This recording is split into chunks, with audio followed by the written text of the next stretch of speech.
Ko jūs domājat par Latvijas vēsturi? Es esmu daudz ko mācījies par Latvijas vēsturi. Tā man ļoti patīk. Marek Tutoškin!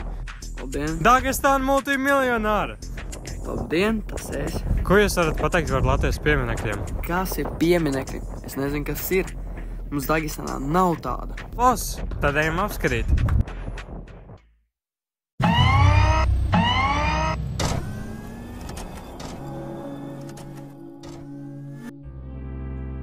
Un mūsu pirmais maršruta punkts atrodas Pilsoņu ielā 15.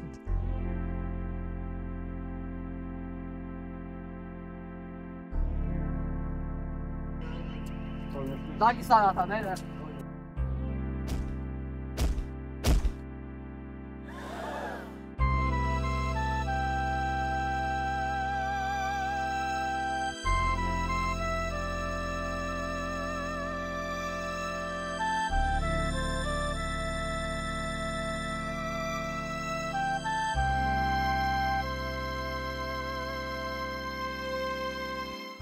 Ar piemineklis ir veltīts latviešu fiziķim, ķirurgam un profesoram Paulam Stadinam. Tas ir jāredz, jo viņš ir viens no atzītākajiem latviešu fiziķiem un ietekmīgākajiem. Pieminekļa autors ir Aleksandra Brieda. Šis piemineklis ir svarīgs, jo viņa ieguldījums medicīnā ir milzīgs, un piemineklis kalpo kā atgādinājums par šiem vēsturiskajiem nopelniem. Piemineklis celts 1963. gadā. Kad Latvija bija PSRS vadībā.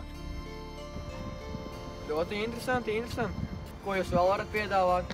Mēs jūs varam piedāvāt vēl pieminekļus, kas saistīti ar Latvijas vēsturi. Nākamais maršruta punkts atrodas 11. novembra Krasnomalā 35. Un tas ir piemineklis par 1905. gada notikumiem. 1905. gads Dagestānā nav vēstures. Kas šis ir?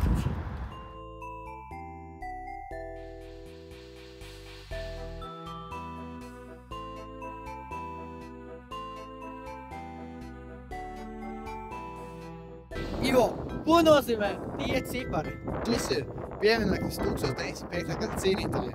Viņš ir veltīts 1905. gada 3. janvāra asiņaino notikumu šeit tepat Daugamalā. Viņš tika atklāts 1959. gadā, un viņa galvenie autori ir Kālis Plūksna, kas ir arhitekts, un Alberts Terpilovskis, kas ir tēlnieks. Mūsuprāt, šis piemineklis ir svarīgs, jo šie notikumi 1905. gadā 3. janvārī noveda pie Latvijas neatkarības iegūšanas. Tāpēc mums būtu vērts atcerēties tos cilvēkus, kas upurēja sevi priekš brīvas Latvijas un valdības. Kā arī šis piemineklis ir vizuāli iespaidīgs un atrodas tieši Rīgas centrā. Tātad tēlnieka Alberta Terpilovska un arhitekta Kārļa Plūksna darbs ir jāredz ikvienam.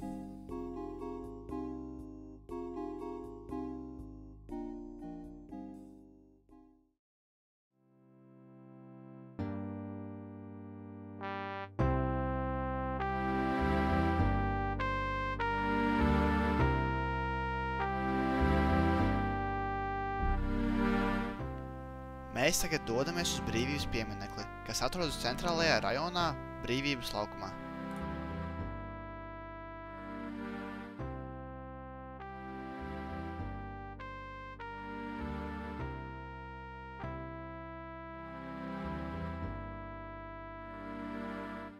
Renār, kas tās sieviete ar 3 zvaigznēm rokās? Šis ir Latvijas brīvības piemineklis. Tas ir veltīts Latvijas atbrīvošanas cīņā kritušajiem karavīriem. Tā autors un tēlnieks ir Kārlis Zāle un arhitekts ir Ernests Stalbergs. Tas tika atklāts 1935. gadā pēc Latvijas valsts proklamēšanas. Tas ir svarīgs, jo tas atspoguļo Latvijas brīvību, un tas būtu jāredz, jo tas ir vispazīstamākais Latvijas simbols. Dodamies tālāk.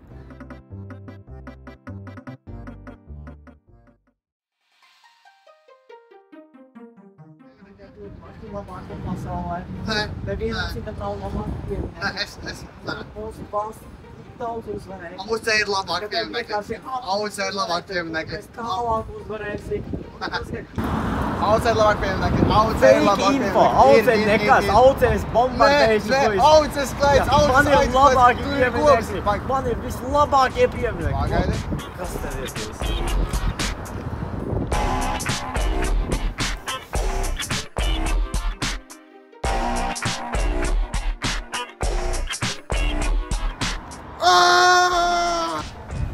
šito? Ak, Dievs! Viņš ir uz lidostu aizgājis! Mums jādodas viņam pakaļ! Nu, bet pagaidi. Pastāšu to baznīcu. Tu negribi viņu apskatīt? Gribu gan. Jā, apskatāmies.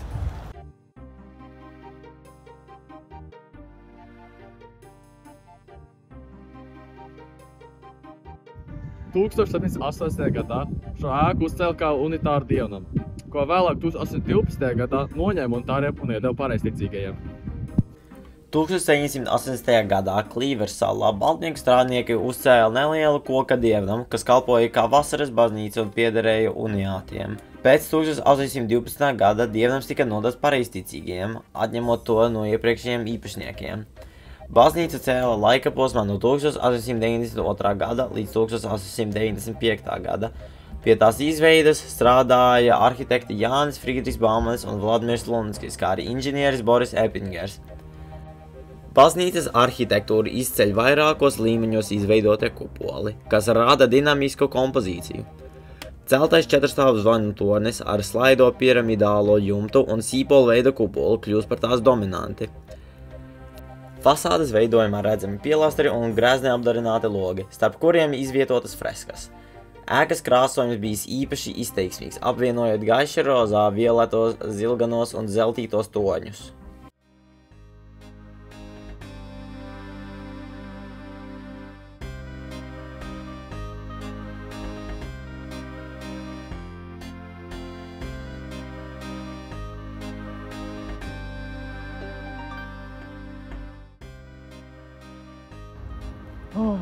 Šis ir mūsu pēdējais punkts.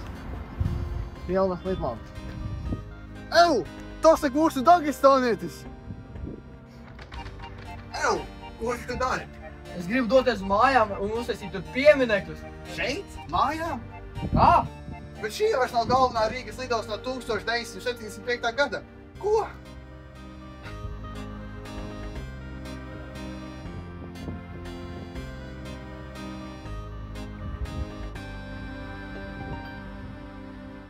Šī ir Spilves lidosta. To atklāja 1922. gadā, īsi pēc Latvijas neatkarības proklamēšanas, un to līdz Otrā pasaules kara laikam izmantoja, lai savienotu Vāciju ar Padomju Savienību. Un kas notika Otrā pasaules kara laikā? 1941. gadā šo lidlauku atjaunoja un uzcēla šo ēku, ko jūs šeit redzat. Tas notika pēc bombardēšanas, kas jau ir otrā reize šajā lidlaukā. Bet šajā posmā starp karu un mūsdienām, no šī pēckara perioda līdz 1975. gadam šis lidlauks tika izmantots visiem civil lidojumiem, un kā arī bija Rīgas galvenā lidosta. Un pēc šī perioda, līdz mūsdienām, šis lidlauks tiek izmantots privātu lidojumiem un hobiju izklaidē.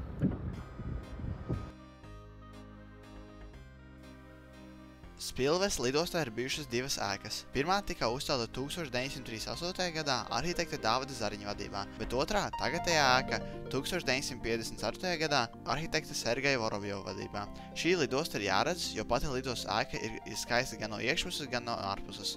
Un iekšpuse ir izrotēta vairākām gleznām no pazīstamiem māksliniekiem, kā arī, apskatot šo ēku, var ielūkoties Latvijas pagātnē, ka tā bija daļa no PSRS.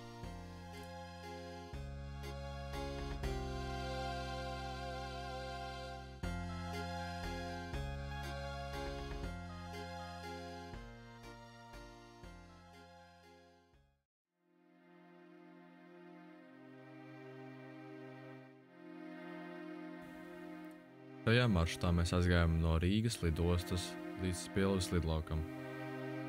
Maršrutā mēs gājām no Pārdaugavas līdz centram, atpakaļ uz Pārdaugavas augšu.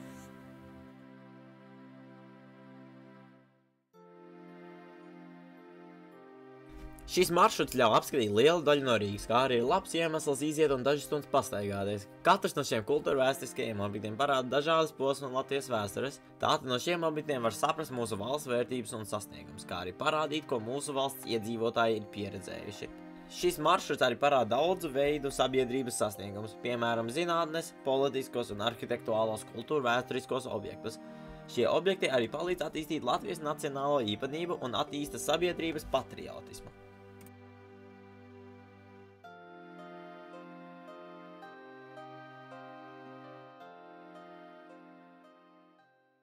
savienota Vāciju ar Padomju Savienību.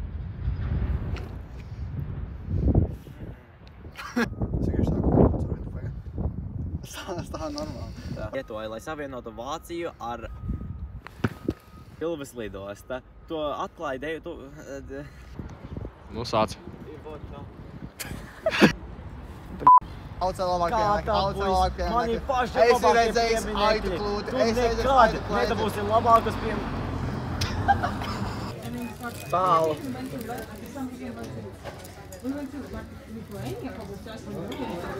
Pakistān. Runā. Jā!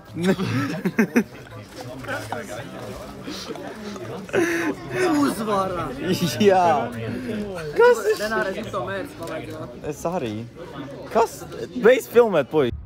Max Clifford.